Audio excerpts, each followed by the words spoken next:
નમસ્તે મિત્રો, ખેડૂત માટે સરકારે એક વધુ યોજનાની જાહેરાત કરી છે। ખેડૂત સહાય યોજના કરીને મુખ્યમંત્રી શ્રી વિજયભાઈ રૂપાણીએ જાહેરાત કરી છે। તેની અંદર 25,000ની સહાય મળશે ખેડૂતને। કેવી રીતે આ સહાય મળશે, શું કાંઈ આ યોજના છે, તેની ઓફિશિયલ માહિતી તમને આપીશું। સાથે સાથે એ પણ માહિતી આપીશું કે સરકાર દરેક યોજનાની જાહેરાત તો કરે છે, પરંતુ શું આ યોજના છે તે દરેક માણસો સુધી પહોંચે છે, શું આ યોજનાનો લાભ છે તે દરેક ખેડૂતને મળે છે કે શું, તેની સત્ય હકીકતની પણ આ વિડીયોની અંદર વાત કરીશું। મિત્રો, આપણે વિડીયોની શરૂઆત કરી પહેલાં વિનંતી છે, ચેનલ ઉપર નવા હોય તો ખાસ સબસ્ક્રાઈબ કરી લેજો, જેથી આ ચેનલ ઉપર જેવા વિડીયો અપલોડ થાય તરત જ તમને મળતા રહે। તો ચાલો મિત્રો, આપણે આજના વિડીયોની શરૂઆત કરી। મિત્રો, આ ઓફિશિયલ માહિતી છે, સરકારે જાહેર કરેલ માહિતી છે, તમે જોઈ શકો છો। મુખ્યમંત્રી કિસાન સહાય યોજના જાહેર કરતા મુખ્યમંત્રી શ્રી વિજયભાઈ રૂપાણી, નાયબ મુખ્યમંત્રી શ્રી કૃષિ મંત્રી શ્રીની ઉપસ્થિતિની અંદર મુખ્યમંત્રી વિજયભાઈ રૂપાણીએ ખેડૂત માટે કિસાન સહાય યોજનાની જાહેરાત કરી છે। હવે તમામ ઓફિશિયલ માહિતી આપશું કે આ યોજના હેઠળ તમને કેવી રીતે લાભ મળશે, તો વિડીયોના અંત સુધી જોશો તો તમામ માહિતી મળી જશે। રાજ્યના 56 લાખથી વધુ તમામ ખેડૂતને ખરીફ ઋતુના તમામ પાક માટે આવરી લેતી યોજના છે, એટલે 56 લાખથી વધુ ખેડૂતને આ યોજના હેઠળ આવરી લેવામાં આવશે। ખરીફ 2020માં આ યોજના અમલી થશે, એટલે ચાલુ વર્ષથી જ આ યોજનાનો અમલી થઈ જશે। કોઈ પણ પ્રીમિયમ ભર્યા વિના રાજ્યના ધરતીપુત્રોને મળશે યોજનાકીય લાભ, એટલે આ યોજનાનો લાભ લેવા માટે કોઈ પણ પ્રકારનું પ્રીમિયમ તમારે ભરવાનું નહીં થાય। હવે જોઈએ તો અનાવૃષ્ટિ, દુષ્કાળ, અતિવૃષ્ટિ, કમોસમી વરસાદ, માવઠું ત્રણેય પ્રકારના જોખમોને આવરી લેતી મુખ્યમંત્રી કિસાન સહાય યોજના છે। એટલે અનાવૃષ્ટિ એટલે ક્યારેક દુકાળ પડે, તો અતિવૃષ્ટિ એટલે વધુ વરસાદ થાય, કમોસમી વરસાદ થાય, માવઠું થાય, આ તમામ પ્રકારના જોખમોને આ યોજનાની અંદર આવરી લેવામાં આવશે। SDRFના લાભ પણ મળવાપાત્ર થશે। રાજ્યના રેવન્યુ રેકોર્ડમાં નોંધાયેલા તમામ 8 ધારક ખેડૂત છે તેને આ યોજનાની અંદર લાભ મળશે। FRA હેઠળના સનદ ધારક ખેડૂત લાભાર્થી ગણાશે। ખરીફ ઋતુમાં થયેલ પાક નુકસાનની ટકાવારી 33%થી 60% હોય તો પ્રતિ હેક્ટર ₹20,000ની સહાય વધુમાં વધુ 4 હેક્ટરની મર્યાદામાં સહાય આપશે। એટલે ખરીફ ઋતુની અંદર પાકની નુકસાની જો 33થી 60% હશે તો પ્રતિ હેક્ટર 20,000ની સહાય મળશે, વધુમાં વધુ 4 હેક્ટર સુધીની સહાય આ યોજના હેઠળ મળશે, એટલે કે ₹80,000 સુધીની સહાય છે તે તમને મળી શકશે।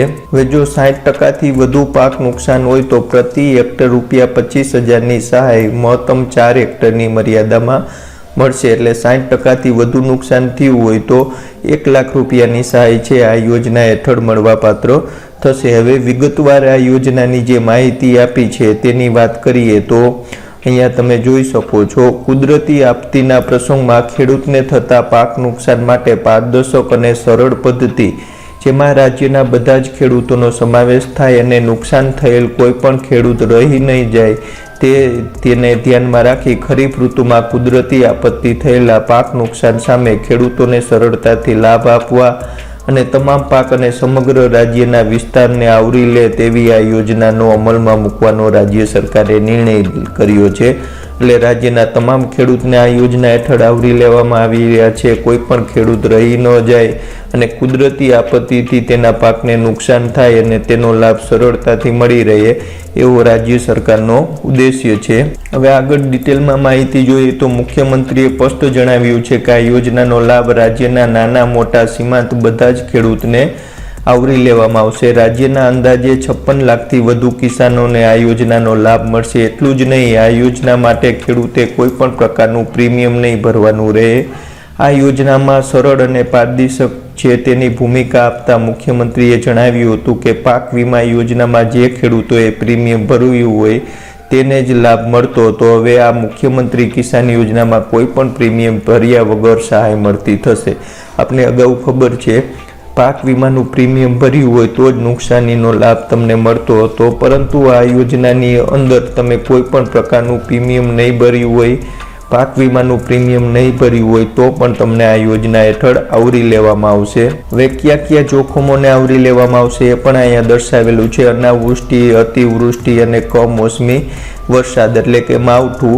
હવે જોઈએ તો અનાવૃષ્ટિના કિસ્સાની અંદર પણ ડિટેલ સાથે માહિતી આપી છે। જે તાલુકામાં ચાલુ સિઝનનો 10 ઇંચથી ઓછો વરસાદ પડેલો હોય, રાજ્યમાં ચોમાસું શરૂ થાય ત્યાંથી તારીખ 31 ઓગસ્ટ સુધીના સમયગાળામાં બે વરસાદ વચ્ચે સતત 4 અઠવાડિયા 28 દિવસ વરસાદ પડેલ ન હોય એટલે કે સતત શૂન્ય વરસાદ હોય અને ખેતીના વાવેતર થયેલ પાકને નુકસાન થયેલો હોય તેને અનાવૃષ્ટિ કે દુષ્કાળનું જોખમ ગણવામાં આવશે। અહીંયા સ્પષ્ટ દર્શાવી દીધું છે કે અનાવૃષ્ટિ દુષ્કાળ ક્યારે ગણાશે, 10 ઇંચથી ઓછો વરસાદ પડેલો હોય। હવે ચોમાસું શરૂ થાય ત્યારથી 31 ઓગસ્ટ સુધીના સમયગાળામાં બે વરસાદ વચ્ચે સતત 4 અઠવાડિયા એટલે કે 28 દિવસ વરસાદ ન પડેલો હોય તો અનાવૃષ્ટિ છે તેને ગણવામાં આવશે। હવે અતિવૃષ્ટિની સ્થિતિ ક્યારે ગણવામાં આવશે તેની પણ અહીંયા માહિતી છે। તાલુકાને યુનિટ ગણી અતિવૃષ્ટિ પ્રસંગો જેવા કે વાદળ ફાટવું, સતત ભારે વરસાદ જેમાં દક્ષિણ ગુજરાતના રિજિયનના જિલ્લાઓ ભરૂચ, નર્મદા, તાપી, સુરત, નવસારી, વલસાડ અને ડાંગ માટે 48 કલાકમાં 35 ઇંચ કે તેથી વધુ અને તે સિવાય રાજ્યના તમામ જિલ્લાઓમાં 48 કલાકમાં 25 ઇંચ કે તેથી વધુ વરસાદ મહેસૂલી તાલુકાના રેઇન ગેજ મુજબ નોંધાયેલ હોય અને ખેતીના વાવેતર કરેલ ઊભા પાકમાં થયેલ નુકસાનને અતિવૃષ્ટિનું જોખમ ગણવામાં આવશે। એટલે કે 48 કલાકમાં 35 ઇંચ વરસાદ અને અન્ય જિલ્લા છે એટલે કે તમામ જિલ્લાની અંદર ગણતરી કરવામાં આવે તો 25 ઇંચ કે તેથી વધુ વરસાદ થયેલો હોય તો અને અતિવૃષ્ટિ ગણવામાં આવશે। હવે કમોસમી વરસાદ છે તેની અંદર જોઈએ તો 15 ઓક્ટોબરથી 15 નવેમ્બર સુધીના મહેસૂલી તાલુકાના રેઇન ગેજમાં સળંગ 48 કલાકમાં 25 મીમીથી વધુ વરસાદ પડે અને ખેતીના પાકને ખેતરમાં નુકસાન થાય તો તેને કમોસમી વરસાદ માવઠું ગણવામાં આવશે। યોજનાના ખેડૂત લાભાર્થીની પાત્રતા અંગેની જાણકારી આપતા વિજયભાઈ રૂપાણીએ જણાવ્યું હતું કે સમગ્ર રાજ્યમાં રેવન્યુ રેકોર્ડમાં નોંધાયેલ તમામ 8 ધારક ખેડૂત ખાતેદાર છે જે ફોરેસ્ટ રાઇટ એક્ટના હેઠળ સનદ ધારક ખેડૂત છે તે લાભાર્થી ગણાશે। ખરીફ 2020માંથી જ આ યોજના અમલમાં મુકાશે। આ યોજનાના લાભ માટે ખરીફ ઋતુમાં ખેડૂતોએ વાવેતર કરેલું હોવું જોઈએ। હવે આ યોજનાના ધોરણ અંગે જોઈએ તો 33% થી 60% નુકસાન માટે 20,000 પ્રતિ હેક્ટર વધુમાં વધુ 4 હેક્ટરની મર્યાદામાં મળશે અને 60% થી વધુ નુકસાન હોય તો 25,000 પ્રતિ હેક્ટરની મર્યાદામાં વધુમાં વધુ 4 હેક્ટરની મર્યાદામાં મળશે। હવે આના માટે કેવી રીતની પ્રોસેસ રહેશે તેની પર સરળ માહિતી અહીં આપેલી છે। ખેડૂતને અરજી છે તે ઓનલાઈન મેળવવા માટે એક પોર્ટલ તૈયાર કરવામાં આવશે। લાભાર્થીએ ખેડૂતે ઈ-ગ્રામ સેન્ટર ઉપર જઈ પોર્ટલ પર ઓનલાઈન અરજી કરવાની રહેશે। મંજૂર થયેલ સહાય છે તે લાભાર્થીના બેંક એકાઉન્ટમાં સીધી ડેબિટી દ્વારા ટ્રાન્સફર કરવામાં આવશે। લાભાર્થી ખેડૂતના પ્રશ્ન ઉકેલ માટે ગ્રીવન્સ રિડ્રેસલ મિકેનિઝમની વ્યવસ્થા ખાસ ઊભી કરવામાં આવશે। ખેડૂતના માર્ગદર્શન માટે ટોલ ફ્રી નંબર છે તેની સેવા પણ ઉપલબ્ધ કરવામાં આવશે। બીજી વિસ્તૃત માહિતી અહીંયા આપેલી છે તેની અંદર જોઈએ તો ઘટના બન્યાના 7 દિવસની અંદર કલેક્ટર દ્વારા રાજ્ય સરકારની મંજૂરી અર્થે મોકલી આપવામાં આવશે અને રાજ્ય સરકારની મહેસૂલ વિભાગ દરખાસ્ત મળ્યાના 7 દિવસમાં યોજનાના લાભ માટે અસરગ્રસ્ત વિસ્તાર, ગામ, તાલુકાની યાદી છે તે મંજૂરીના હુકમ કરશે। એટલે કે તાત્કાલિક ધોરણે આ બધી પ્રોસેસ છે તે કરવામાં આવશે। પંચનામા સહિતની કામગીરી છે, સર્વેની કામગીરી છે તે પણ 15 દિવસની અંદર કરી દેવામાં આવશે અને સર્વે થયા બાદ ખેડૂતને સહાય મેળવવા ખેડૂત છે તેની યાદી તૈયાર કરી જિલ્લા વિકાસ અધિકારી છે તેમની સહીવાળા હુકમથી જાહેર કરવામાં આવશે અને આ યાદી છે તે બે પ્રકારની હશે। એક તો 33% થી લઈ 60% અને 60%થી વધુ નુકસાન એમ બે પ્રકારના નુકસાનની યાદી જાહેર કરવામાં આવશે। તો આ રીતે કિસાન સહાય યોજનાની મુખ્યમંત્રીશ્રીએ જાહેરાત કરી છે જેની અંદર ત્રણેય પ્રકારની માવઠાની સ્થિતિમાં ખાસ તો અતિવૃષ્ટિ થઈ હોય, અનાવૃષ્ટિ થઈ હોય કે દુષ્કાળ કે માવઠું હોય તો તેને પણ આ યોજના હેઠળ આવરી લેવામાં આવશે। હવે ખાસ બીજી મહત્વની વાત કરી તે મુજબ કે આ સહાયનો લાભ છે તે દરેક ખેડૂતને કેમ મળતો નથી। મિત્રો, આપને ખબર છે ગયા વર્ષે પણ આ રીતની સહાય જાહેર કરવામાં આવી હતી। પ્રતિ હેક્ટર 6500ની સહાય જાહેર કરવામાં આવી હતી પાક નિષ્ફળ સહાય કરીને 2 હેક્ટરની મર્યાદામાં હતી, એટલે કે વધુમાં વધુ 13000 સહાય સરકાર દ્વારા જાહેર કરવામાં આવી હતી। પરંતુ આ સહાય છે તે દરેક ખેડૂતને હજી સુધી મળેલ નથી। ગામડાની અંદર ઘણા બધા ખેડૂતને આ સહાય મળી ગઈ છે અને ઘણા બધા ખેડૂત છે તે આ સહાયથી હજી પણ બાકી છે।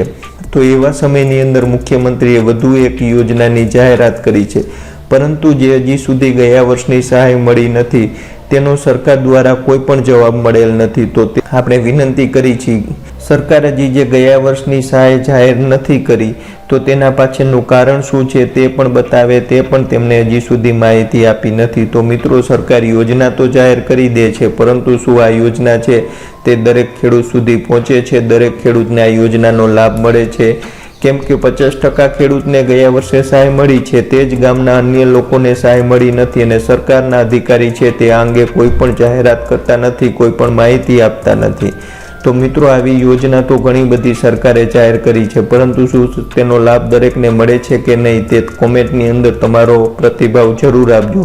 અને ખાસ ગયા વર્ષની પાક નિષ્ફળ સહાય તમને મળી નથી તો કોમેન્ટની અંદર અવશ્ય તે અંગેનો રિપ્લાય જરૂર આપજો। મિત્રો, જે સરકારની યોજનાની હતી માહિતી તે તમને આપી છે। જો આ વિડીયો ગમ્યો હોય તો લાઈક કરજો, ચેનલ ઉપર નવા હોય તો ખાસ સબસ્ક્રાઈબ કરી લેજો, સાથે સાથે વિડીયોને શેર કરજો। જય જવાન, જય કિસાન, જય હિન્દ।